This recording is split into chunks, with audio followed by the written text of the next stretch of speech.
Assalamualaikum warahmatullahi wabarakatuh. Jumpa kembali dengan saya Miftah Yusupati.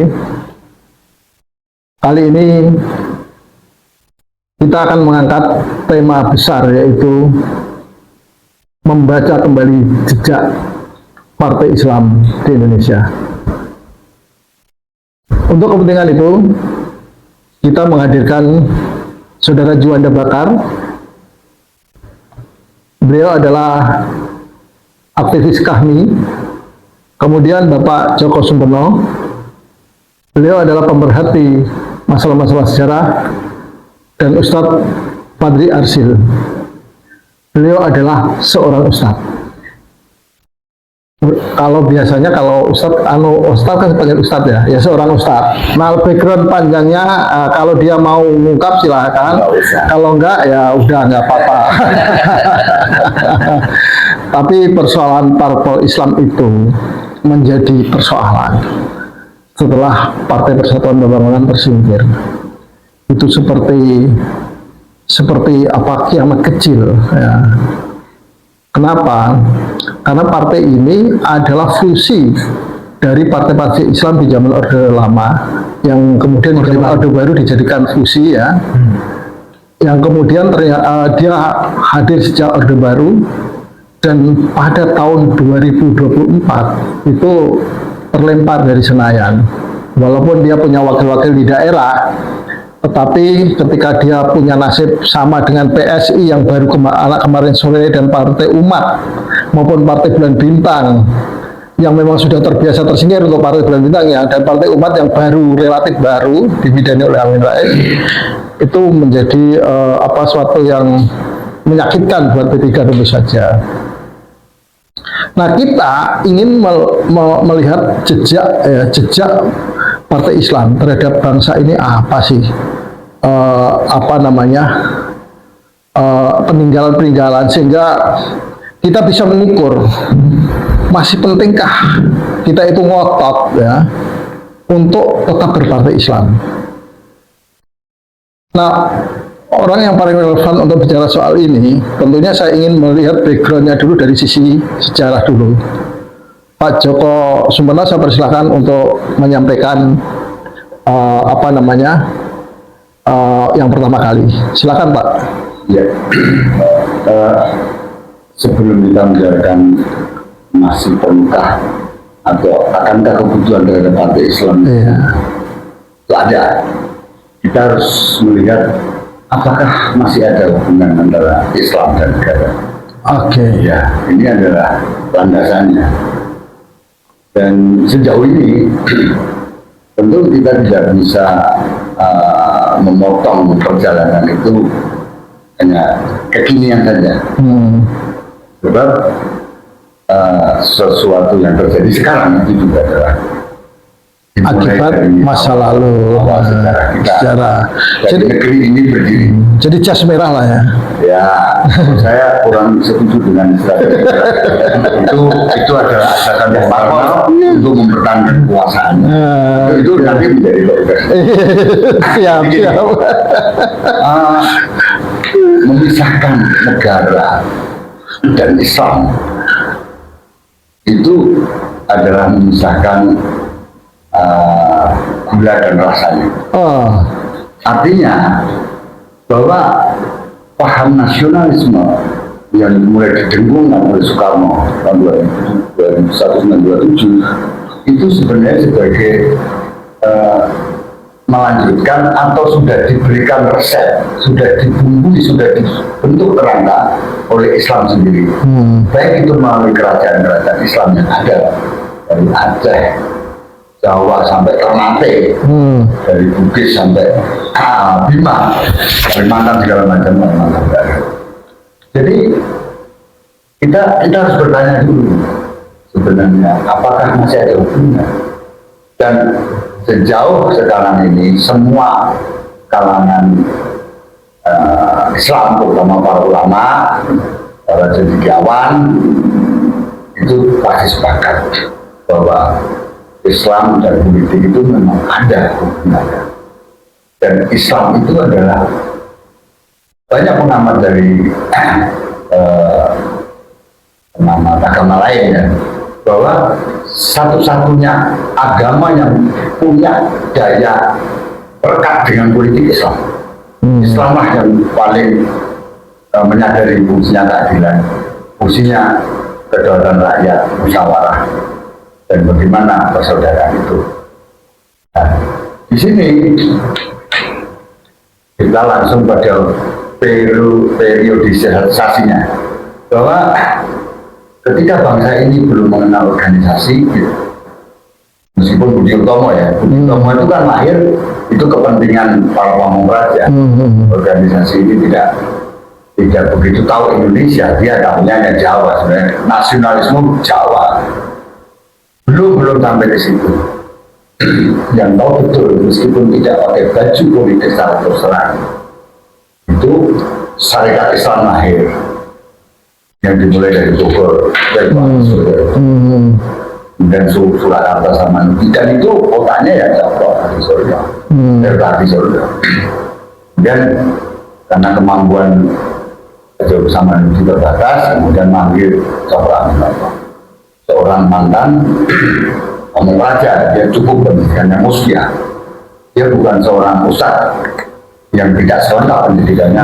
Karena kalau generasi sekarang seperti Ustadz Fahri Akhir, yang pondok India, pondok sini dia baru banyak. Bukan saya membuka identitas Ustadz.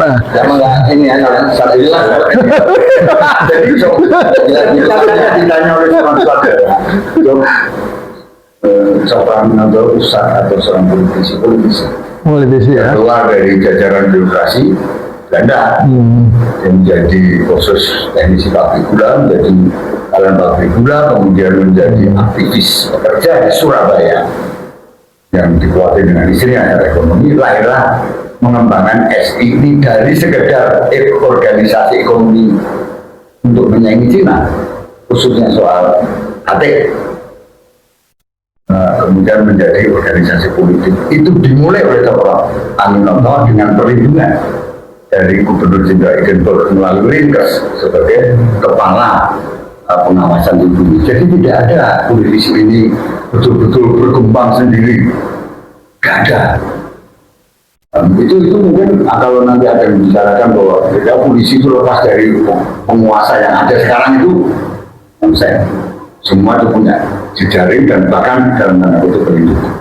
Sebagaimana Bapak Aminoto juga di situ berubah menjadi kekuatan politik, apalagi Agus Salim bukan dari jejak yang semula untuk memata-matai syarikat Islam, ternyata hidayah Allah lahir dan beliaulah kemudian menjadi seorang aktivis syarikat Islam yang sangat dibanggakan dan itu diperlukan sekali oleh seorang Aminoto. Jadi di sebelah kanan seorang Aminoto Agus Salim, sebelah kiri Solo Pranoto. Dua itulah yang menguatkan. Dan kemudian muncul Farudin ketika SI pecah karena PKI mendeklarasikan di Ambarawa dan diresmikan di Semarang 23 Mei 1920. 23 ini yang melindungi Muhammadiyah. Farudin muridnya Kiai Dahlan. Jadi Farudin jurnalis ya. Kenapa orang PKI menuliskan juga masuk ke situ? Karena memang Islam lah yang bisa dijadikan dengan. Kenapa? Secara sosiologis Islam itu dipeluk oleh sebagian besar orang Jawa dan orang Indonesia. Lebih-lebih luar Sumatera itu boleh dibilang oleh Indonesia Timur ya. Itu ya sudah Islam gitu ya. Jadi kemudian lahirlah pergerakan yang begitu banyak cerita di situ. Kemudian Jepang datang, dan sebelum Jepang datang itu dia sudah menggalang dengan Islam. Dia melakukan kongres Islam internasional di Kobe 1930-an awal. Di situ tidak ada kekuatan di Indonesia yang melawan penjajah Belanda, melawan sekutu. Itu tidak lain adalah Islam. Makanya keuntungan yang paling diberikan oleh Jepang kepada umat Islam melalui Masyumi itu, Masyumi yang lama ya, NIA itu kemudian, dan di situ ada dua organisasi yang menjadi pendukung utama adalah Muhammadiyah dan saudara mudanya NU, karena itu 14 tahun jaraknya. NU lebih muda kelahirannya, tapi NU lebih berakar dan Jepang tahu. Jadi rangkaian ini kemudian berlanjut kepada BPUPKI.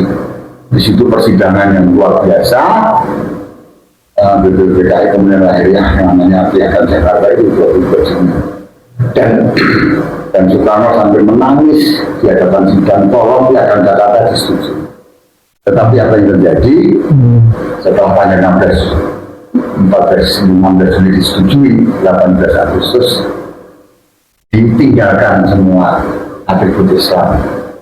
Untung Pak Bagus Kusuma dari Muhammadiyah menyatakan bahwa tata ketuhanan yang secara otentik Pancasilanya Soekarno yang hari ini, ini kan istilah Pancasila, tetapi ketuhanan dan seterusnya itu dan posisinya itu kan bukan Pancasila yang istilah Pancasila iya, tetapi makna Pancasila itu banyak pemikir masuk antara lain dari bagaimana ketuhanan tidak boleh berhenti tapi harus yang Maha Esa dan tidak boleh disambungkan dengan menurut dasar kemanusiaan, tidak. Itu berarti ketuhanan tunduk sama kebudayaan, tetapi tidak, Islam tidak memperbolehkan. Melahirkan partai-partai Islam dan harus ingat sebelum sampai katakanlah saya pakai ujungnya sampai 55 saja, bahwa tahun 55 itu dari 257 anggota DPR yang dipilih, dan itulah pemilihan demokratis. Ya ada sedikit keusulan saya kemudian di Jawa Barat, tapi itu harus diakui bahwa praktek-praktek pemilu nggak seperti sekarang, mungkin juga nggak ada sembako karena memang tidak ada ini. Ya, memang nggak ada barangnya. Jadi ya jangan salahkan sekarang banyak. Kalau perlu dibagi sendiri. Oke Pak Joko. Sebelum Bapak lanjutkan kembali, saya mau tanya dulu ke Ustadz Fadli. Ustadz Fadli, seperti yang dibilang Pak Joko tadi, lahirnya partai politik itu akibat sebetulnya fitrah, walaupun dari sisi sejarah setelah terjadi pergulatan ya tentang Pancasila dan lain sebagainya. Tapi kenyataannya sekarang Ustaz ya, kita lihat bahwa partai konvensional itu ternyata lebih disukai daripada partai syariah. Ya, menurut Anda ini masalahnya di mana sih sebenarnya? Ini Pak, saya juga tadi yang di pas istilah acara tadi ini, kalau kita bilang sangat sedih gitu, P3 ya masuk ke itu memang sangat menyedihkan gitu. Yang lebih parahnya lagi gambarnya itu kan Ka'bah. Masa gambar Ka'bah kalah gitu. Tidak laku lagi. Iya, padahal Ka'bah itu kan kami bahagia kan sebenarnya. Jadi harusnya ini menang, kalau bahagia kan kenapa jadi kalah? Ini harusnya jadi introspeksi buat kita nih. Saya juga ada dua sisi yang saya ambil perhatian buat khususnya buat partai-partai Islam gitu ya. Pertama dari sisi partainya, partainya ini dari awal berdirinya punya niat dan tekad yang bagus sebenarnya, gitu. Ingin menegakkan amar ma'ruf nahi munkar di negara ini. Tapi begitu perjalanannya, dia bagian dari yang harus dibersihkan itu. Misalnya dia kita akan menghapus korupsi dan nepotisme misalnya. Begitu dia ikutan dalam area politik ini, dia malah menjadi bagian dari yang harus dihapus. Larut. Ya. Nah itu kita sadari itu banyak yang kayak gitu. Ya. Partai-partai Islam akhirnya tidak Islami. Bahkan lebih Islami partai yang bukan Islam. Nah ini makanya perlu dibahas lebih detail tentunya kepada para ahli politik lah yang harus membicarakan ini. Tapi Islam. statement Ustadz ini agak menggelitik, lebih Islami dari partai yang bukan Islam. Nah, partai yang bukan Islam yang lebih Islami satu contoh ya satu aja. Ini, Pak. Saya mau nyontohin bukan masalah itu ini ya. Itu kan pilihan orang jadinya ya. Nah, ini itu tadi saya mau lihat dari sisi partainya dulu. Ini partainya ini menjadi partai yang harus dibersihkan juga gitu. Harus yang menjadi target pendirian partai Islam, targetnya apa? Menghapus kemungkaran, menegakkan kema'rufan. Itu partai yang harusnya tragedi itu terjadi di partai-partai Islam itu sendiri. Ya macam-macam lah kejadiannya, ada yang korupsi juga, ada yang jual narkoba juga, ada yang nonton film porno. Nah, saya pikir itu juga ini kan nggak Islami. Partai harusnya mempunyai konsekuensi yang sangat besar karena ini membawa nama Islam gitu. Kalau memang ada pelanggaran yang terjadi oleh anggotanya, emang mungkin itu suatu kewajaran manusia itu ma'alul khatawanis yang terkadang salah dan dosa. Tapi tentunya ikopnya ganjarannya itu lebih parah dibanding harusnya orang-orang. Jadi dia kalau orang-orang yang dalam partai Islam itu ini membuat kesalahan, ya, dia harus lebih berpikir lebih panjang karena akibatnya akan lebih parah dibanding yang sebelum orang-orang yang bukan di partai Islam. Ya. Memang sekarang bergeser, kemarin yang benar-benar religius, punya visi yang baik, kemudian punya niat yang luhur, tiba-tiba asas partainya berubah gitu. Jadi pragmatis religius reaksioner. Ya, artinya pragmatis itu melakukan sana sidakan ke dunia, jangan lupakan besar dunia kalian gitu kan. Itu pragmatis. Ayat tadi itu fahsin kama ahsanallahu ilaika. Maka perbaikanlah apa yang Allah berikan itu. Itu religiusnya. Reaksionernya bereaksi setelah ada sesuatu. Tidak bereaksi dia. Hari ini partai-partai itu juga begitu.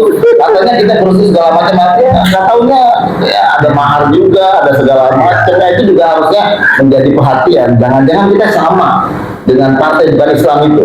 Akhirnya, nah yang keduanya ini pemilihnya kalau dikalkulasi ya, saya juga jadi agak tergelitik gitu Pak Miftah dan abang-abang semua. Itu pemilih Islam itu lebih banyak milih bukan partai Islam. Ya. Coba lihat Golkar itu banyak pemilihnya dibanding partai yang Islam. Misalnya anggap aja PKS, PAN atau PKB. Yang milih nggak banyak. Supaya ini jelas angkanya, penduduk Indonesia yang Muslim itu adalah 244 juta. Dari 280 juta penduduk Indonesia, yang 244 itu adalah Muslim, dan yang memilih partai Islam dan partai berbasis Islam itu hanya 30% atau sekitar 35 juta. Yang lebihnya milih partai apa? Ya, milih partai nasionalis. Artinya mereka barangkali melihat partai itu sama aja semuanya.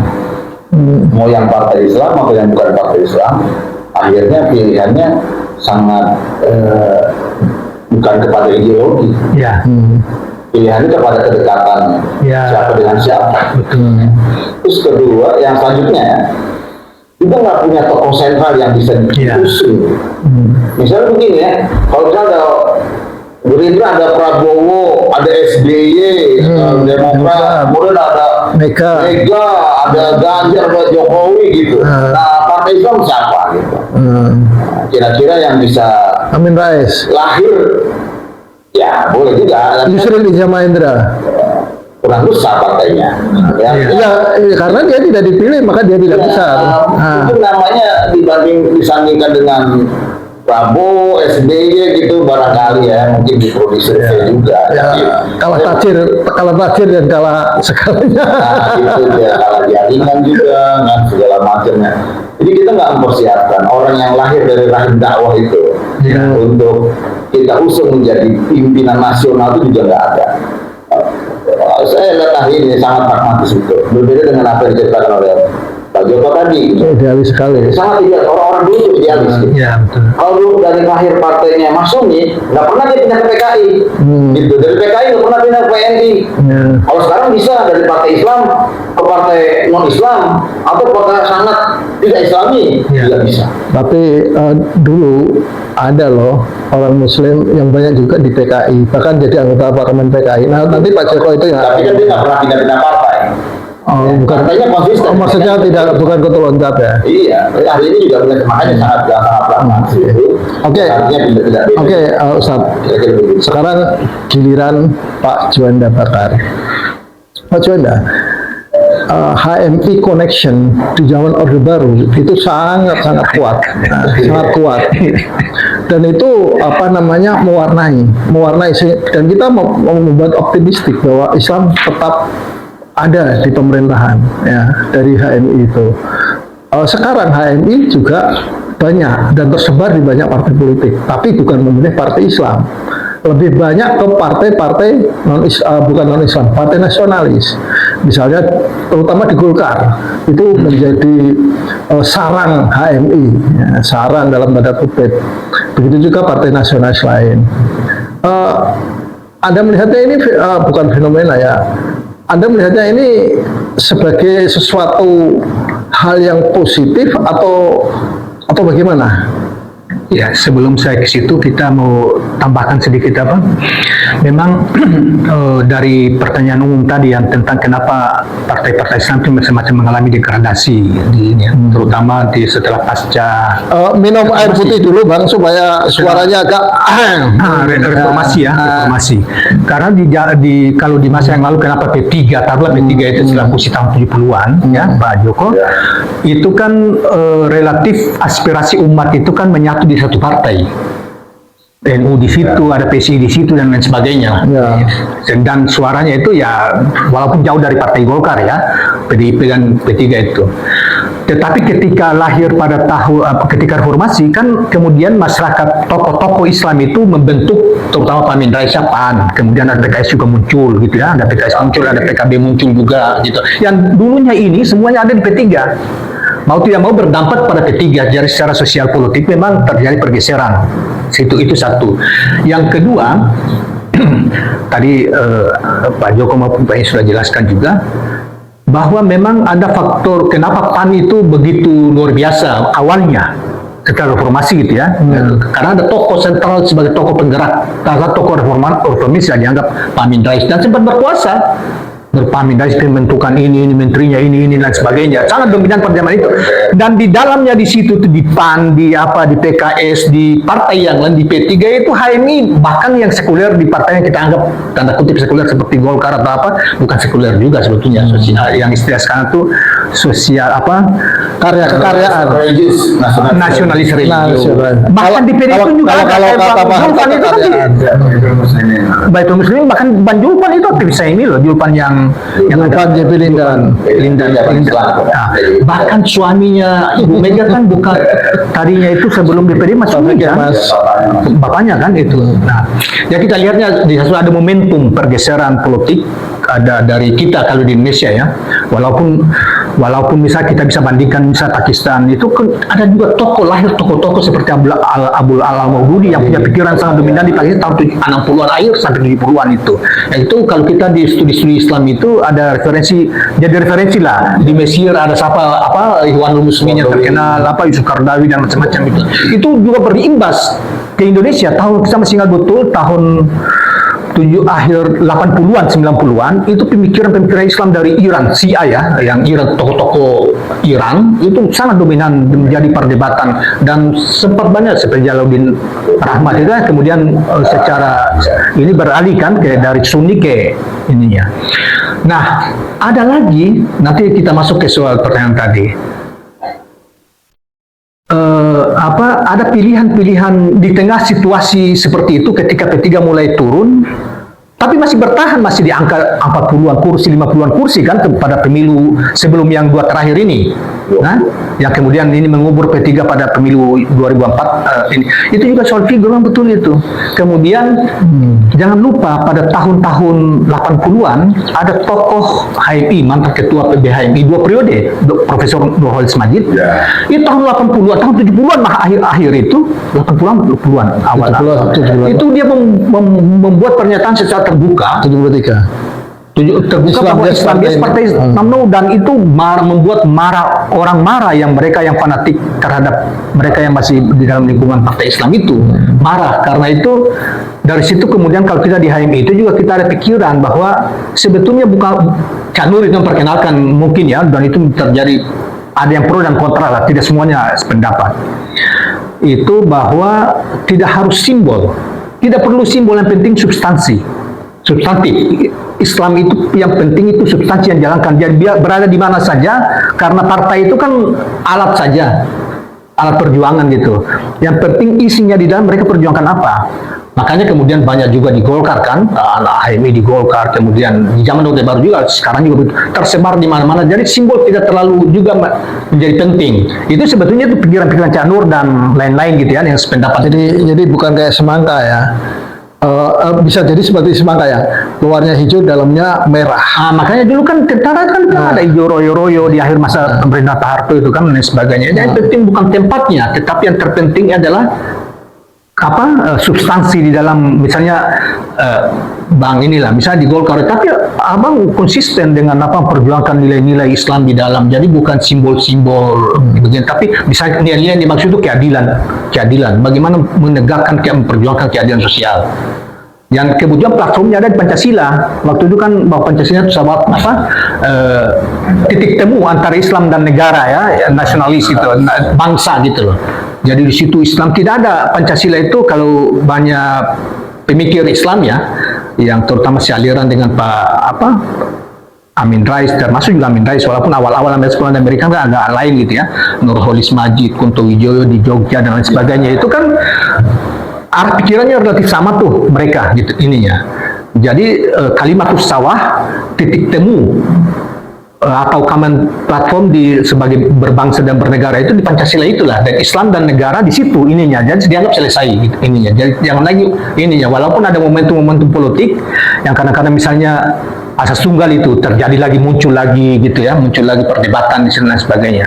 Tetapi ada satu hal dan kaitan masalah. Jadi pengaruh pikiran, dinamika pemikiran yang ada di para alumni HMI yang kemudian mereka sekolah ke luar negeri, kemudian ada juga sekolah ke Timur Tengah, tergantung sekolah. Misalnya Bang Yusril di Malaysia kan. Jadi Bang Yusril itu mungkin dalam hal tertentu itu dia sependapat dengan Cak Nur. Buktinya dia masih tetap mempertahankan PBB sebagai partai Islam. Ya kan? Dan dia memimpin sampai sekarang gitu loh. Kemudian mungkin juga PKS misalnya, tapi ini masing-masing punya segmen sendiri. Tapi ada satu yang memang terkait dengan itu agak praktis itu ya. Memang partai Islam ini kadang-kadang juga dalam momentum tertentu menempatkan diri para pemimpinnya dan memposisikan diri salah. Taruhlah kalau kita jujur saja, misalnya kalau pandai apa-apa kan tidak ada masalah, PKS tidak ada masalah, kalau terjadi urusan dikit aja, naik, tapi dia masih tetap ini. P3 misalnya paling ini kan kita ambil contoh lah, yang paling praktikal itu menempatkan dirinya, itu berlawanan dengan arus besar, boleh dikatakan arus besar umat. Padahal dia ini kan dari dulu bertahan 50 tahun, saya itu sekitar 50 tahun, sejak tahun 70-an itu kursi itu. Itu dan dia terakhir di sini di pemilu ini itu selalu misalnya peristiwa besar. P3 pernah menang di DKI ya, di Maluku Utara waktu kita masih kecil-kecil itu juga kita selalu menjadi itu karena tokoh-tokohnya itu pintar dan sederhana hidupnya, tidak korup. Alasan Cak Nur mengatakan begini, kritik dia yang keras waktu itu, kenapa partai Islam Partai Islam itu karena dianggap ini terlalu banyak korupsi orang-orang Islam, terutama mereka aktivis-aktivis Islam yang tergabung dalam Partai Islam. Dan tentunya zaman itu KP3 kan sasarannya, dan dianggap itu menguntungkan Partai Golkar zaman itu. Tetapi itu kemudian pikiran itu kan juga sampai sekarang ya masih jadi pembicaraan di kalangan akademisi, terutama pemikir-pemikir Islam. Nah, misalnya begini contohnya. Menurut saya ada dalam satu podcast saya katakan bahwa kesalahan ketiga itu terlalu membela rejim pragmatisme lah. atau sebenarnya pada sisi yang seharusnya tidak perlu dia bela. Contoh yang ini misalnya di DKI Seperti Jakarta. Ustadz bilang tadi kan, seharusnya dia itu menjadi pengawal ya, Nah, menjadi korektor terhadap kekuasaan, justru dia larut di dalam kekuasaan. Saya contohkan aja, misalnya pilkada DKI yang lalu. Itu jelas sekali kan arah itu kan karena pernyataannya ya, bukan soal pada dia Islam nggak Islam, bukan, karena di dalam Islam juga kan membahas soal-soal bagaimana posisi kita berhubungan dengan sesama ini kan. Nah, tetapi ketika di tengah tokoh ini membuat pernyataan seperti itu dan terlepas dia politik atau ini, tapi itu berdampak dan di situ terakhir apa? Suara cuma satu di DKI kan, DPR RI juga habis. Dari DKI kemudian di daerah lain di tempat saya Mangkunegaran itu kosong, tidak ada kursi sama sekali di provinsi maupun padahal dulunya itu banyak sekali ini ya, termasuk kabupaten. Jadi menurut saya itu juga membaca situasi. Mungkin kita saya dukung misalnya Pak Jokowi, tetapi jangan ansih semuanya mau ke sana yang kira-kira ini akan tidak memberi prospek terhadap partai ini, jangan ke sana juga. Nah, kalau menurut saya itu satu yang Fungsi kontrolnya itu tetap harus jalan gitu. harus, jadi dia harus mampu sebagai Pak ya, Bang. Jadi partainya dukung A gitu, tapi followersnya itu karena berbeda kan, karena harapan followersnya kan beraspirasi umatnya kan berbeda gitu. Tapi misalnya pemilu yang lalu kalau kita mau bicara, misal PAN naik, walaupun tidak banyak naik, tapi tetap naik. Orang waktu itu kan takut PAN akan habis dengan lahirnya partai umat kan, ternyata kan tidak. Jadi tergantung, walaupun dia negasan, tapi dalam hal tertentu tentunya ada faktor-faktor yang lain pasti juga banyak, faktor logistik.